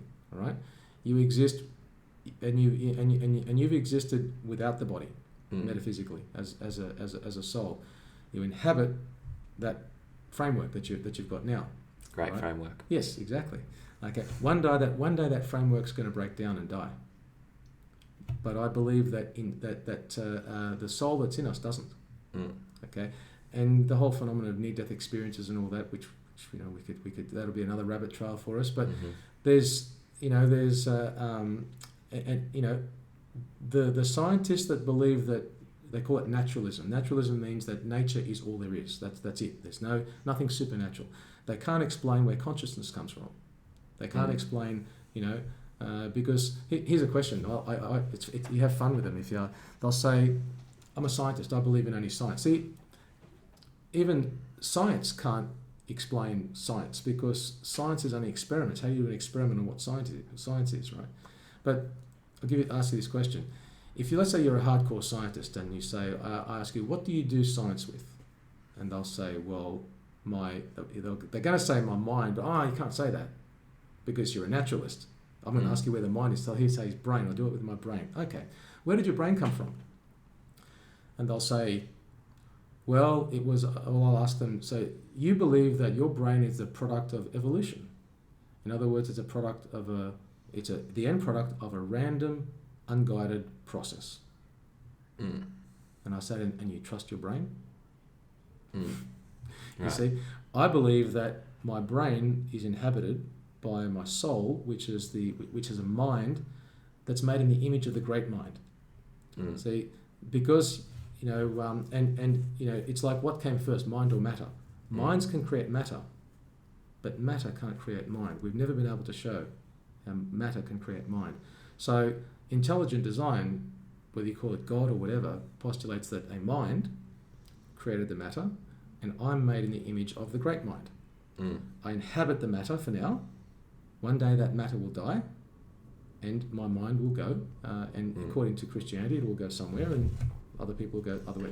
But that's what, and I believe that until naturalists can fundamentally explain consciousness and those sorts of things, which they can't, okay,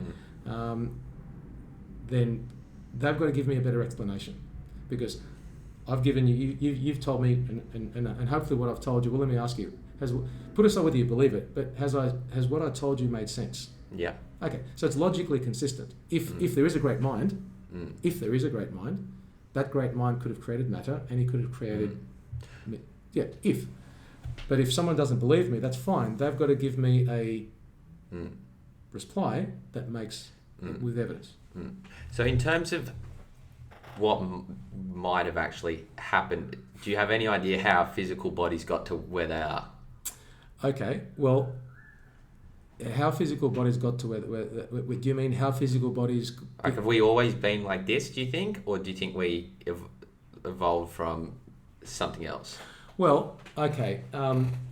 Now here is where if I believe in the supernatural, okay, which you sort of have to, because if you accept the Big Bang, then really, what was before the Big Bang? Given that all matter, energy, space, and time came into existence at the Big Bang, and if time had a beginning, then what was before? Because the whole concept of before and after relies on time, doesn't it? So nothing was before the Big Bang, as in not just a vacuum, not just empty space, nothing like because space is a thing, you can travel through it, right? So given that nothing was before the Big Bang, and then we have this universe, then I would submit that that's evidence of a miracle. That's the greatest miracle, and the Bible says that in the beginning God created the heavens and the earth, Genesis 1:1. So if the great mind behind the universe is that powerful that he can do that, or she can do that, or it, whatever pronoun you want to use, then it's not a problem for that great mind to create different organisms. And the Bible actually says that in Psalm 104. It actually talks about creation and extinction. When God withdraws his spirit, they die. Then he pours out his spirit and he renews the face of the earth. Now, just as God created different animals and lions and tigers and things like that, he also created hominids. People like species like Australopithecines, Homo erectus, Homo habilis, Neanderthals. They're all, hominids are human-like creatures, but they're not human beings. And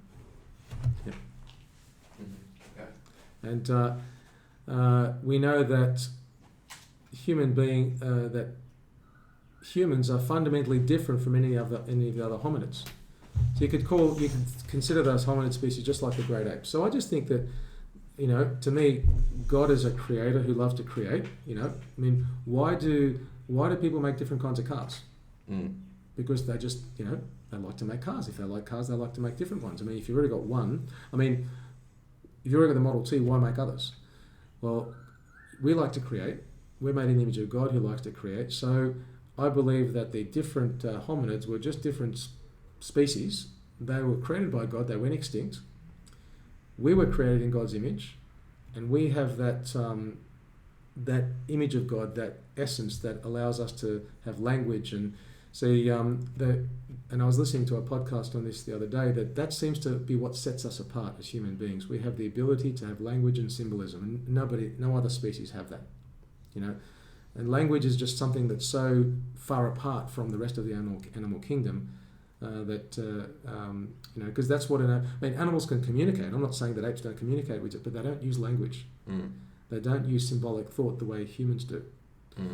And they've been unable to explain that from a naturalistic perspective. I can say that God gave us something different than he gave the other, and that's why humans have an inherent value. Every human has an inherent value, whether they believe in it or believe in God or don't believe in God. So I don't know. Does that answer your question?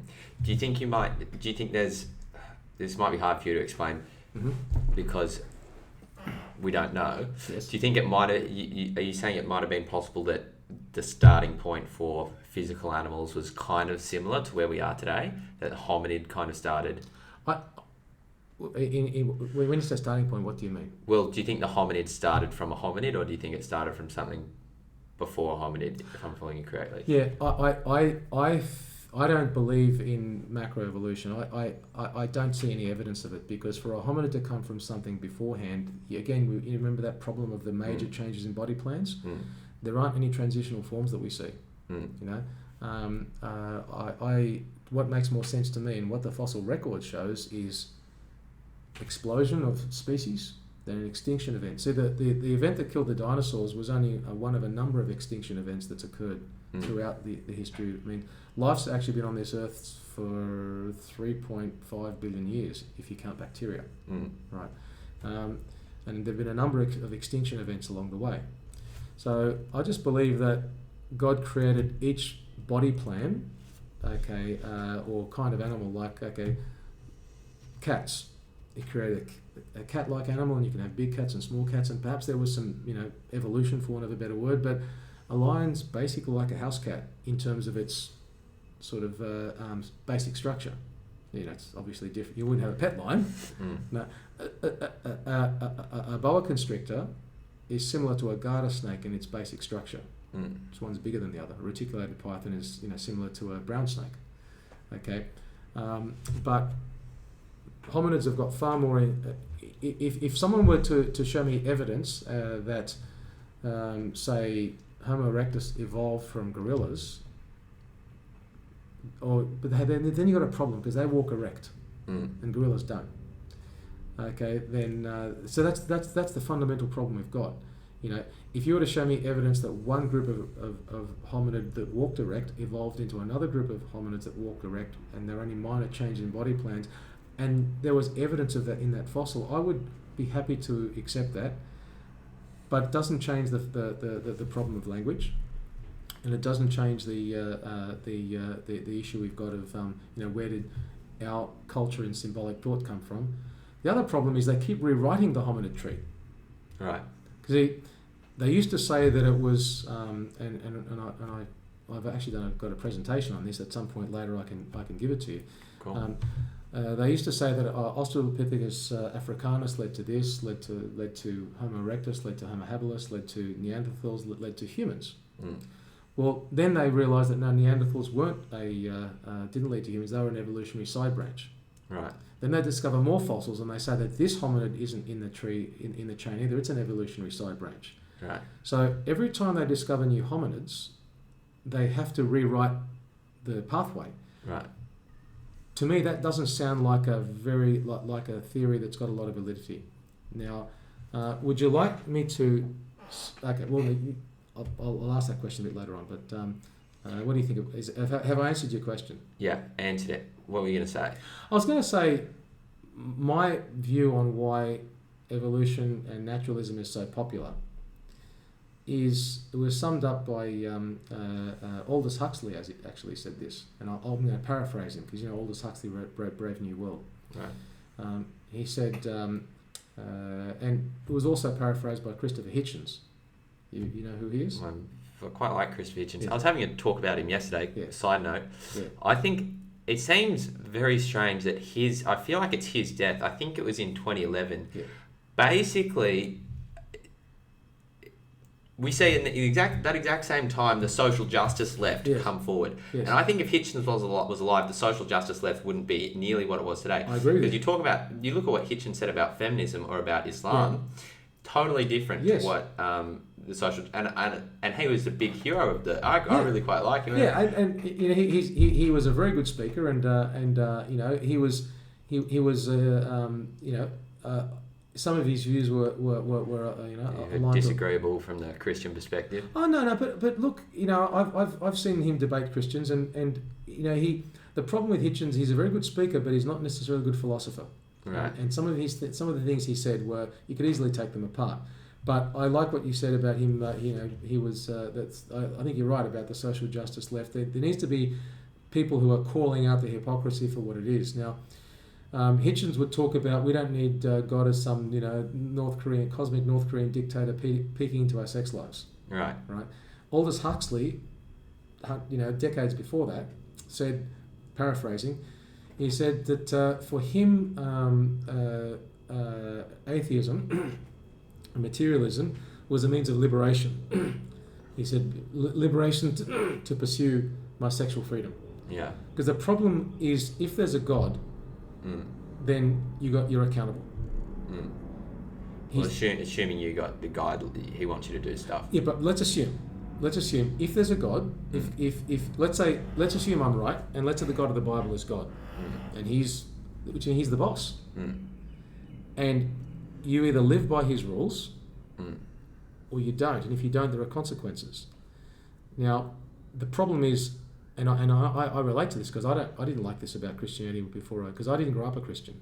I came to faith through a number of circumstances that it's another story, but I had to realize that I wasn't my own boss anymore.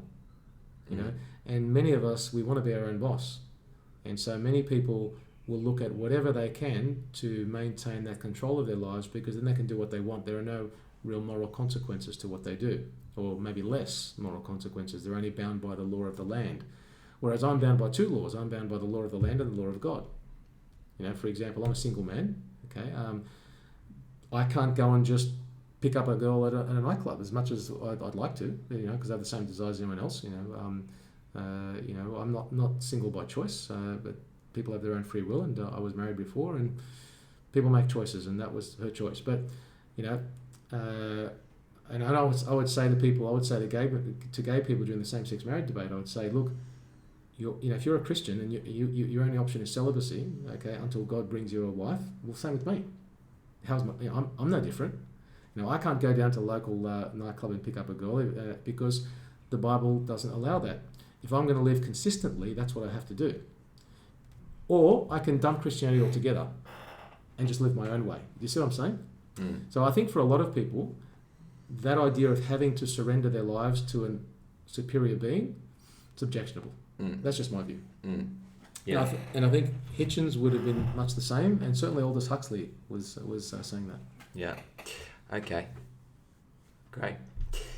I've kind of lost where we got up to before we went on the sidetrack of Hitchens. I feel like we were in a good place somewhere. We were talking about evolution. You were talking about, you were basically talking about, I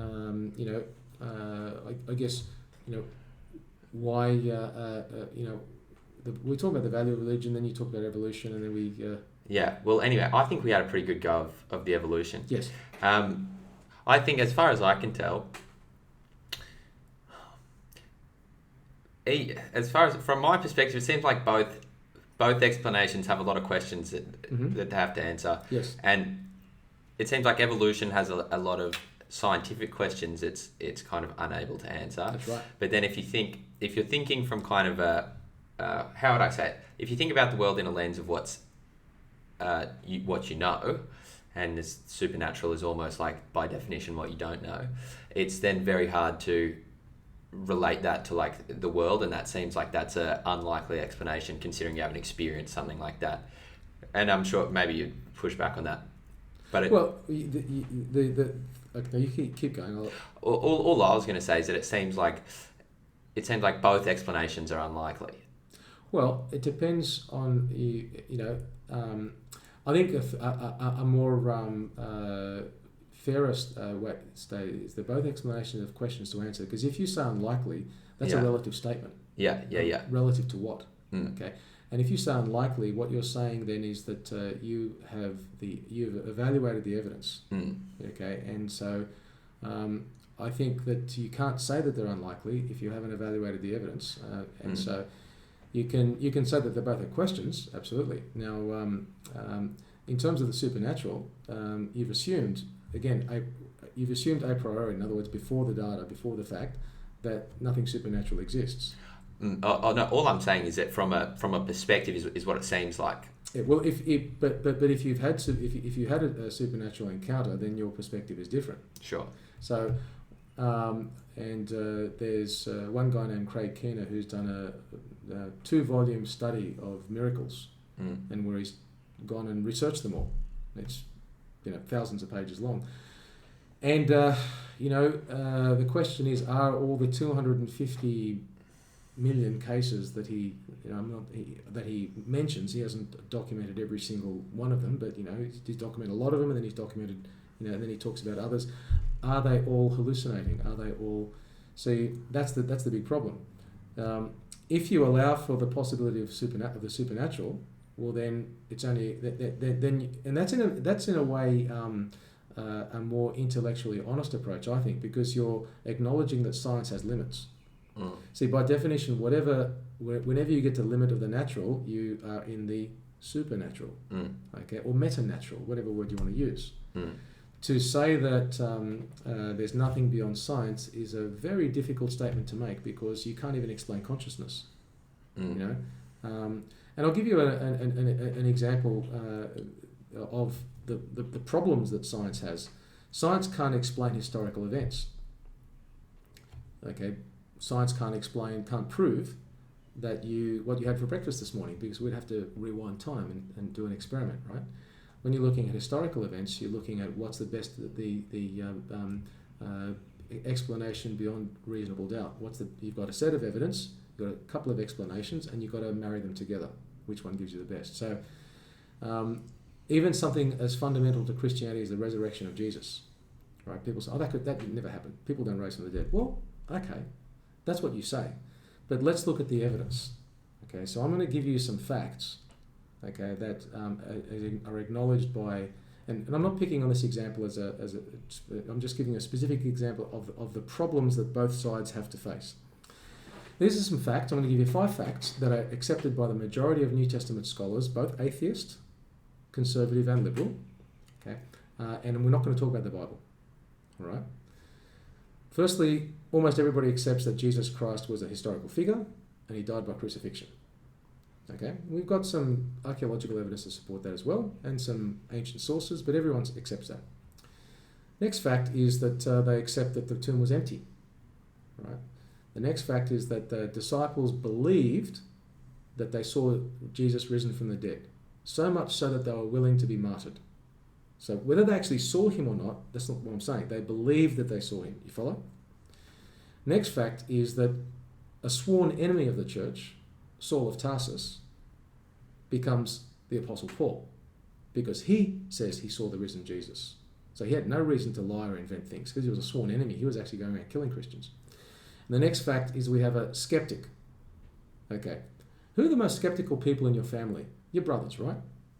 You know, sure. You say things like, you know, like someone says, someone who might know you at work or whatever says, "Oh, you know, Dougal's a great guy," and Alex says, "Oh, really?" Yeah. I could tell you stories, Uh-huh. right? Well, Jesus' half brother James, the Gospels record that they didn't believe him when he was alive, which my brothers don't believe what I say. But James then becomes the Bishop of Jerusalem and writes the book of James that's in the Bible and is martyred because he believed that he saw the risen Jesus, and the sources record them, you know, an appearance to James. So someone's got to give me a better explanation of that accounts for all of those 5 facts. So that's how detectives work. A detective will get a body and a whole, and so he's got facts, right? He's got body and things like that.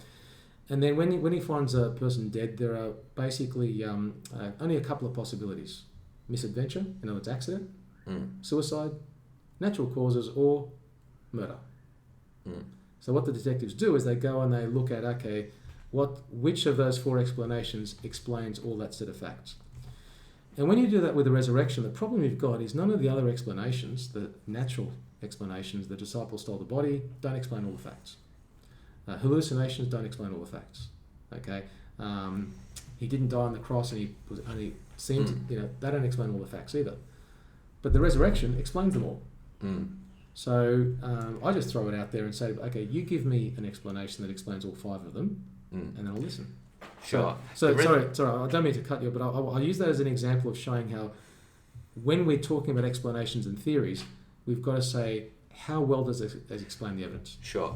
I guess it relates back to the original point about the intelligent designer or the creator, though, is that it's so hard to conceptualize that as a fact to begin with. Like I agree. That it seems at least distant, and that's kind of the definition of supernatural is what I mean. It's distant from what we know, and so then to include that in your thinking is difficult, at least to say. Yes. Very good. I think we've done pretty well. Do you have anything to say about Kanye West, Jesus is King, his conversion to the church, his Sunday service, his trip to the hospital? He comes out and he's I'm a big Kanye West fan. Yes. I was actually thinking today. That's messing with your mind a big time, I bet. Well, I was thinking today. Well, I like his music, but I'm not like listening to his music I don't listen to even that much music. I just like how he doesn't care that much. He's doing whatever, like Donald Trump. That has endears me to him. But I was thinking today, you're not going to like the use of this word. I was thinking about prophets. I was like, we don't have any prophets. And then I was like, Kanye could be the closest thing we have to a prophet. It could be. I mean, look, no, I don't disagree. It's like, isn't it funny? And we'll segue into this through, because you're going to ask me something else, and I'll cover that. Well, isn't it funny how Mark Latham, the agnostic, is doing religious freedom? Yeah. And in America, Donald Trump, who's like probably the one of the furthest examples of a God-fearing Christian. He's actually protecting religious freedom. And yet we've had a political party in the New South Wales Upper House for nearly 40 years, okay, in the Christian Democrats, that has done really nothing to protect religious freedom. They've just sat there and done nothing. And, you know, you were going to ask me before about my role in the attempted coup. You know, I was involved in that in a sense. I was good point. Yeah, I was the your friend Samrat. Okay. My friend Samrat and Joel, who were actually the organisers of the event on Tuesday, the religious freedom event. That's right. Yeah. So 2018, because I was looking. This was before we decided to make to form the Christian Alliance. Because I had to get involved in politics some way. And I thought I wanted to get involved. I wanted to be true to my Christian faith, and I thought, okay, the Christian Democrats, the party has a good structure, but the leadership's terrible. The leadership's just totally, and it's hopeless. And you've only got to look at the performance in recent elections to see that. So what I tried to do was take advantage of the democratic process. I joined the party. I tried to organise a coup. I tried to take out the state president, just because I'm the sort of guy that's in for a penny, in for a pound. I'm not going to muck around. What do you say? Poke in the. You said you like to poke. Anyway, yeah, I like to provoke, right? Yeah. And that's why I like Donald Trump. I like Donald Trump, and I actually like the fact that you're we can have a healthy disagreement, but I love the fact that you don't like people telling you what to believe, but I hope that if you that you're the sort of person that if you do see evidence that's convincing, you're not too proud to say, okay, well, I was wrong about that, okay? Because that's one of the things that's good about Mark Latham. He's changed his tune on certain things. So I thought, I want to get rid of this guy. And we organised it. That Ross Clifford. Ross Clifford. Yes, that dastardly Ross Clifford, right? No, Shout out to Ross. Shout out to Ross. No, not dastardly. That person I disagree with, Ross Clifford. Shout out to Ross. Yes. G'day, Ross. Hope you're doing well at Morling. Joel sends his regards, so does Samrat. Sure they do. So, as does Liz Abbott-Smith, I imagine. So I moved a no confidence motion against Ross, and I won't go into too much detail, but I actually had the votes to roll him, because there was one person that had proxy votes, 30 proxies. Right. We lost our motion 30-12, but that person kept their proxies in the pocket. Right. So we got, so anyway, that motion, and I was really, and so I walked away from the CDP then, and we then decided to not have, I just decided to do the Australian Christian Alliance after that. I thought, okay, CDP's, forget it. It's gone. It's a party that will die when Fred Nile passes. It's got no future in its current form. And I'm quite happy to say that, because I said that at the recent State Council. Anyway, what happened was that we went off and did our thing with the Australian Christian Alliance in our lobby and our rallies and everything, and we had a real big impact. And then, lo and behold, at the June State Council, Samrat decides to, throw his grenade. Being a little provocateur that he is. He's a little provocateur he is, okay, so, I must have taught him something. Because Samrat was involved in our previous one behind the scenes, but he wasn't. I was the one that moved the motion and everything. And so, and then I started following it, and I thought, okay, given the data from the election came out, and Paul Green didn't get re-elected, and they lost all this money because of, what your listeners may not be aware is that any time a politician gets elected, their party gets public funding, right, based on what percentage of the vote they get, and it can be quite a bit of money. So for the CDP, they've now lost nearly $300,000 in public funding because Paul Green didn't get re-elected. Right. Okay. So it's a big deal. Okay. So I thought, okay, maybe now's the time, because what I was angry about in November 2018 was that the people didn't get a vote. So I wanted to make sure that people got a vote this time. So I said to Samrat, let's engineer this.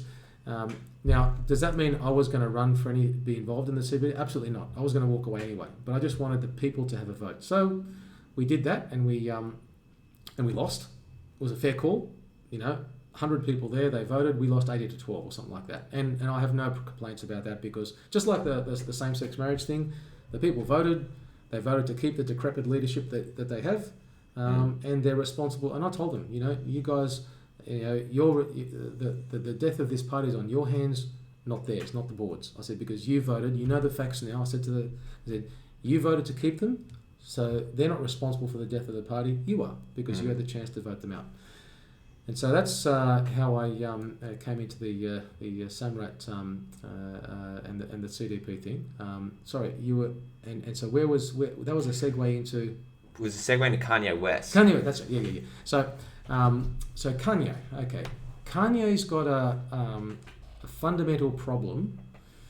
Okay, my question is Kanye a cultural Christian, or is he a real Christian? I mean, what's happened to him? Has he had a real conversion experience?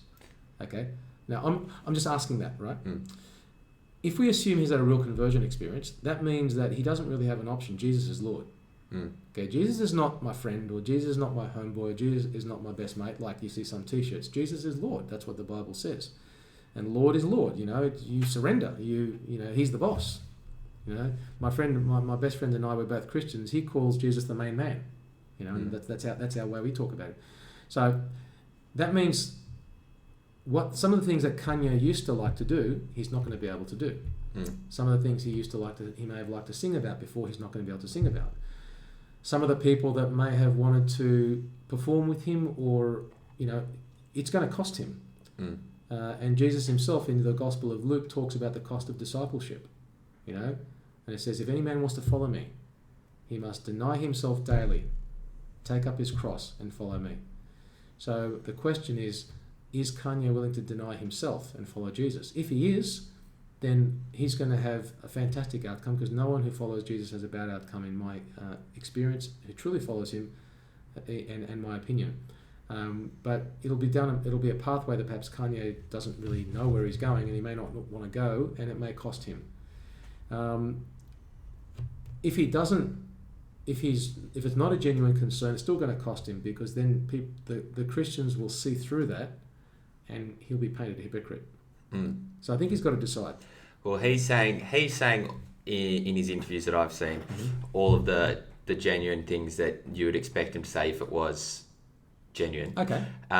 Just released his full album of Christian music. Yes. Said he's not doing any of the, not rapping about that, the things he was rapping about before. Yes. It was quite interesting. I was listening to him. He does this Sunday service where he basically brings this choir around with him wherever he goes. Yeah.